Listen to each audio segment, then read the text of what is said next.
3월 21일 금요일 장마감 후 시간의 거래 종목 브리핑을 시작하겠습니다. 먼저 오늘 시간에 상승한 종목들을 보겠습니다. 전체적으로는 장마감 후 감사보고서를 제출한 종목들의 시간의 상승세가 두드러졌는데요. 이 중 시간의 상한가 종목은 네이처셀 한 종목이 있었습니다. 참고로 거래 대금이 적어서 넣지는 않았지만 FR텍이 장마감 후 환기 종목에서 해제된다는 공시가 올라오며 시간의 상한가로 마감했으니 참고해주세요. 이와 함께 적정 이견의 감사보고서를 제출했습니다. 그렇다면 상위 5개 종목들의 시간의 상승 이유를 알아볼게요. 먼저 네이처셀은 장마감 후 네이처셀의 조인트 스템이 미국 FDA로부터 혁신적 치료제로 지정받았다고 전해지면서 시간의 상한가로 마감했습니다. 조인트 스템은 무릎 퇴행성 관절염 환자들을 위한 줄기세포 치료제로 네이처셀은 조인트 스템을 한 번만 주사해도 최소 3년간 관절 기능 개선 효과가 지속될 수 있다고 설명했는데요. 혁신적 치료제로 지정될 경우 FDA의 집중적인 지원을 받게 되기 때문에 품목허가 확률이 높아지고 의약품 개발 기간도 단축된다고 알려져 있습니다. 이 같은 소식에 네이처셀이 시간의 상한가로 마감해 주었네요. 다음으로 중앙첨단소재는 장마감 후 적정 이견의 감사보고서를 제출하며 상승한 것으로 파악됩니다. 그 밖에도 최대 주주인 아틀라스 8000이 중앙첨단소재의 지분을 광무에게 양도한다는 소식이 있었으니 참고해주세요. 다음으로 TXR로보틱스가 시간에 상승할 만한 호재는 파악되지 않았는데요. TXR로보틱스는 어제 신규 상장한 로봇 기업으로 상장 이후 약세를 보이면서 시간에 저가 매수세가 유입된 것으로 추정됩니다. 오늘 붙어준 기사에 따르면 TXR로보틱스는 물류 로봇 기술을 삼성과 쿠팡 등에 적용 중이라고 알려졌으며 오후 6시가 넘어서는 적정 이견의 감사보고서를 제출했으니 참고해주세요. 이어서 대진첨단소재가 시간에 상승할 만한 호재는 파악되지 않았는데요. 대진첨단소재는 오늘 독일 보시의 자회사인 BSH 홈어플라이언스와 160억 원 규모의 수주 계약을 체결했다는 소식이 있었습니다. 이번 계약을 통해 가전제품용 플라스틱 부품을 공급할 예정이라고 전해졌는데요. 현재 신규 제품의 금형 개발도 진행 중인 만큼 추가 수주 가능성도 높다고 전해졌습니다. 자동차 부품 분야에서 강점을 보유하고 있는 보시와의 협력을 통해 유럽 완성차 시장 진출을 적극 추진할 계획이라고 하네요. 참고로 최근 비아디가 5분만 충전하면 400km를 주행할 수 있는 기술을 공개한 가운데 대진 첨단 소재가 비아디의 2차전지 관련 소재를 납품 중이라고 알려지면서 강세를 보이기도 했는데요. 대진 첨단 소재는 3월 초에 신규 상장한 2차전지 공정용 소재 기업이니 참고해주세요. 다음으로 코오롱 티슈지는 골관절염 치료제에 대한 승인 기대감과 함께 한국투자증권의 리포트가 지속 부각되며 상승세를 이어간 것으로 파악됩니다. 한국투자증권은 코오롱 티슈진에 대해 세계 최초로 무릎 골관절염 근본적 치료제 승인을 받을 것이라며 목표 주가 10만 원을 제시했는데요. 코오롱 티슈진의 오늘 정규장 종가는 51,300원이니 참고해주세요. 다음으로 시간의 상승 종목 중 거래 대금 상위 종목들을 살펴보겠습니다. 먼저 TXR로보틱스가 가장 높은 거래 대금을 동반하며 시간에 6.7% 상승했습니다. 어제 코스닥에 신규 상장한 이후 약세를 보이면서 시간에 저가 매수세가 유입된 것으로 추정됩니다. 이어서 한택이 거래 대금 2위를 기록하며 시간에 0.4% 상승했습니다. 한택은 TXR로보틱스와 함께 어제 신규 상장했는데요. 한택은 정유나 석유화학, 액화 천연가스 등 플랜트 건설에 필수적인 화공기기를 제조하는 기업으로 트럼프 정권의 액화 천연가스 정책에 대한 수혜 기대감을 입으며 상승세를 이어가고 있습니다. 다음으로 대진 첨단 소재가 거래 대금 3위를 기록하며 시간에 4.7% 상승했습니다. 보시의 자회사와 수주 계약을 체결했다고 전해지면서 시간의 상승세를 이어간 것으로 파악됩니다. 이어서 알테오젠이 거래 대금 4위를 기록하며 시간에 0.1% 상승했습니다.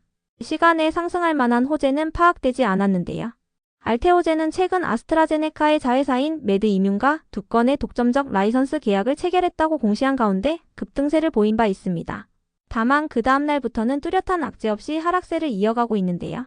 알테오젠은 오늘 외국인의 매도세 속에서 소폭 하락세로 마감했으며 오후 1시에 적정 이견의 감사보고서를 제출했으니 참고해주세요. 다음으로 제주반도체가 거래 대금 5위를 기록하며 시간에 0.6% 상승했습니다. 시간에 상승할 만한 호재는 파악되지 않았는데요. 미국의 반도체 기업인 마이크론 테크놀로지가 호실적을 발표한 가운데 오늘 반도체 기업들이 상승세를 보인 바 있으니 참고해주세요. 다음은 오늘 시간에 하락한 종목들인데요. 이 중 시간의 하한가 종목은 형제 INC 한 종목이 있었습니다. 참고로 거래 대금이 적어서 넣지는 않았지만 글로본과 IM, 그리고 TS넥스젠이 장마감 후 감사보고서 제출이 지연됐다고 공시하면서 시간의 하한가로 마감했으니 참고해주세요. 그렇다면 상위 5개 종목들의 시간의 하락 이유를 알아보겠습니다. 먼저 형지 INC는 장마감 후 시설자금과 운영자금 그리고 채무상환 자금 확보를 위해 200억 규모의 주주배정 유상증자를 결정했다고 공시하면서 시간의 하한가로 마감했습니다. 신주 발행 물량은 2,850만 주이며 주당 액면가는 500원입니다. 신주 발행가액은 704원입니다. 이 같은 공시에 같은 형지그룹사인 형지엘리트도 시간의 하락세를 보였습니다. 참고로 거래 대금이 적어서 넣지는 않았지만 코어라인소프트도 장마감 후 310억 원 규모의 주주배정 유상증자를 결정했다고 공시하면서 시간의 하한가로 마감했으니 참고해주세요. 운영자금 확보를 위해 이 같은 유상증자를 결정했다고 밝혔습니다. 이어서 베셀은 어제 장마감 후 적정이견의 감사보고서를 제출한 가운데 투자주의 환기 종목에서 해제된다고 공시하며 강세로 마감한 종목인데요. 해당 소식에 오늘 상한가를 터치하기도 했지만 상한가를 닿지 못한 채로 마감하면서 시간에 일부 차익 실현 매물이 나온 것으로 추정됩니다. 베셀은 내부 회계관리제도 비적정 사유가 해소됨에 따라 오늘부터 환기 종목에서 해제되었으니 참고해주세요. 한편 소프트센이 시간에 하락할 만한 악재는 파악되지 않았는데요. 소프트센은 어제 장마감 후 적정이견의 감사보고서를 제출하면서 오늘 강세로 마감한 바 있으니 참고해주세요. 이어서 신플랫폼은 신규 상장 첫날 약세로 마감하면서 시간의 하락세를 이어갔습니다. 신플랫폼은 인공지능과 사물인터넷을 결합한 기술을 바탕으로 응용 소프트웨어 개발 및 공급 사업을 하고 있는데요. 장중 최고 63%까지 상승했지만 종가는 공모가보다 낮은 가격으로 마감한 바 있습니다. 또한 오후 8시가 넘은 시간에는 투자주의 공시가 올라왔으니 참고해주세요. 신플랫폼은 단일 계좌 거래량 상위 종목으로 월요일 1일간 투자주의 종목으로 지정됩니다. 다음으로 시간의 하락 종목 중 거래 대금 상위 종목들을 살펴보겠습니다. 먼저 삼성전자가 가장 높은 거래 대금을 동반하며 시간에 0.3% 하락했습니다. 시간에 하락할 만한 악재는 파악되지 않았는데요. 삼성전자는 메모리 가격이 회복될 것이라는 증권가의 전망과 함께 마이크론의 호실적 소식도 동반되며 상거래의 연속 상승세를 이어온 바 있습니다. 이 같은 상승세 속에서 금요일 장마감을 앞두고 일부 차익 실현 매물이 나온 것으로 추정되는데요. 참고로 미국의 주요 반도체 기업들은 시간에 1% 전후의 하락세를 보였으니 참고해주세요. 이어서 하나에어로스페이스가 거래 대금 2위를 기록하며 시간에 0.1% 하락했습니다. 시간에 하락할 만한 악재는 파악되지 않았는데요.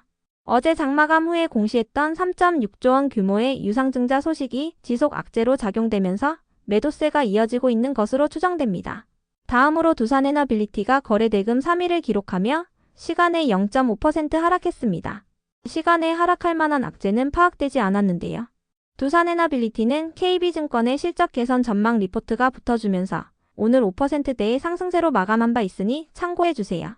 KB증권은 두산에너빌리티의 목표 주가를 34,000원으로 제시했으며 두산에너빌리티의 오늘 정규장 종가는 27,000원입니다. 이어서 유한양행이 거래 대금 4위를 기록하며 시간에 0.6% 하락했습니다. 시간에 하락할 만한 악재는 파악되지 않았는데요. HLB의 간암 치료제가 다시 한번 FDA의 보완 요구 서한을 받은 가운데 업종 전반에 대한 투자 심리가 위축되며 오늘 제약 바이오 기업들이 하락세를 보인 바 있으니 참고해주세요. 다음으로 GS글로벌이 거래 대금 5위를 기록하며 시간에 2.3% 하락했습니다. 시간에 하락할 만한 악재는 파악되지 않았는데요. GS글로벌은 오늘 급등세로 마감한 가운데 장마감 후 알래스카 프로젝트 관련주로 주목받고 있다는 기사가 있었으니 참고해주세요. 끝으로 전일 시간에 등락률 탑5 종목들이 오늘 어떻게 되었는지 추적해보고 마치겠습니다.